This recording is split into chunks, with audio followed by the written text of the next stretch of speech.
Hello everybody.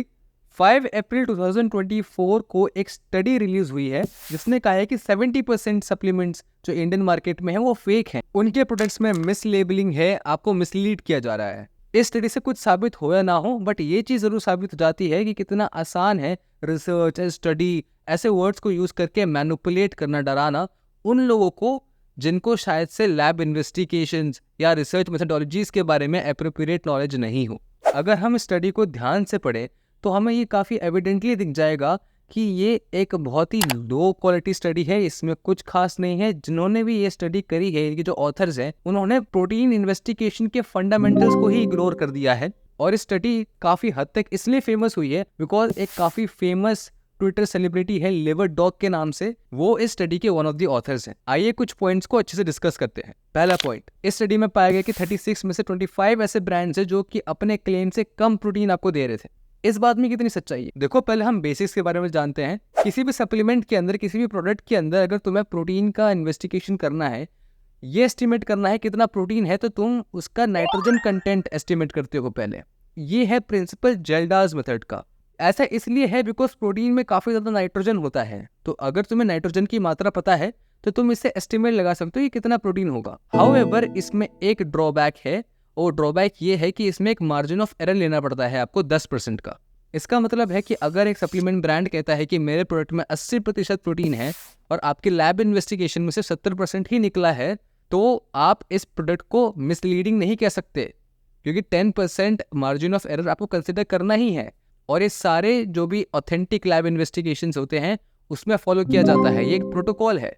However, इस study में ये फॉलो ही नहीं किया गया। अगर हम इस ड्रॉबैक को अप्लाई कर दें इनके ही फाइंडिंग्स में, तो ये पता चलेगा कि 36 में से केवल 5 ही ऐसे ब्रांड्स थे जिन्होंने मिसलेबलिंग करी है अपने प्रोटीन कंटेंट को लेकर। सो 70% से अचानक से ये अमाउंट गिर गया है 20% में, जो कि काफी बड़ा जंप है।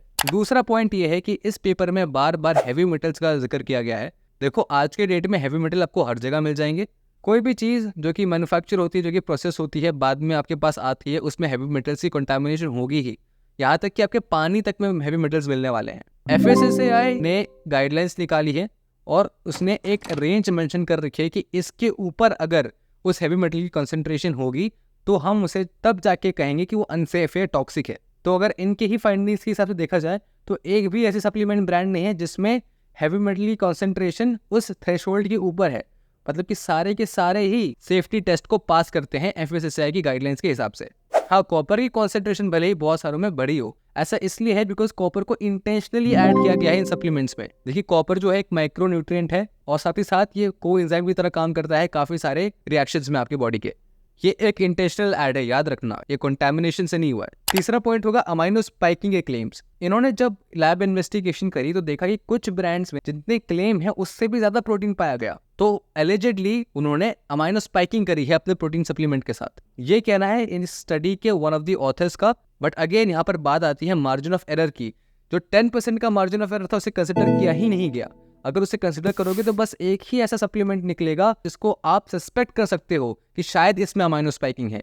ऑल्सो बहुत सारे सप्लीमेंट्स में ना और भी नाइट्रोजनस सब्सटेंसेस को ऐड किया जाता है, फॉर एग्जाम्पल क्रिएटिन, जिसके वजह से जो आपका नाइट्रोजन कॉन्टेंट है वो कुछ ज़्यादा ही बढ़ जाता है।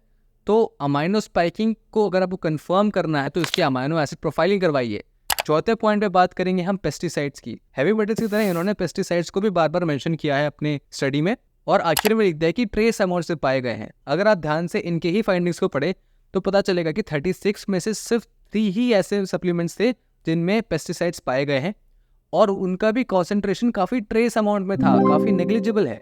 जो आप एप्पल खाते हो, जो गुआवा खाते हो, जो सब्जी मंडी से आप सब्जी खरीद के लाते हो ना, उसमें भी पेस्टिसाइड्स होते हैं। अगर आप ट्रेस अमाउंट की कंटामिनेशन से भी बचने लग गए, डरने लग गए ना, तो फिर आप कुछ कंज्यूम नहीं कर पाएंगे। हर जगह आपको हैवी मेटल्स मिलेंगे, हर जगह आपको पेस्टिसाइड्स मिलेंगे। तो आखिर में बात इतनी सी है कि हमें इस स्टडी को उतने सीरियसली नहीं लेना है। इसमें काफ़ी सारी चीज़ें गलत तरीके से पोर्ट्रे की गई हैं, और ये इसलिए ही फेमस हुआ है because one of the author's जो इनके हैं वो काफ़ी फेमस है, जो कि द लिवर डॉग के नाम से जाने जाते हैं ट्विटर पे। अगर आपको एक ऑथेंटिक इन्फॉर्मेशन चाहिए कि कौन सा सप्लीमेंट ब्रांड अच्छा है, कौन सा नहीं है, तो उसके लिए आप ट्रस्टिफाइड पे जाके चेक कर सकते हैं, या फिर सिंपली मेरे चैनल को फॉलो कर सकते हैं। So subscribe to the channel and stay fit.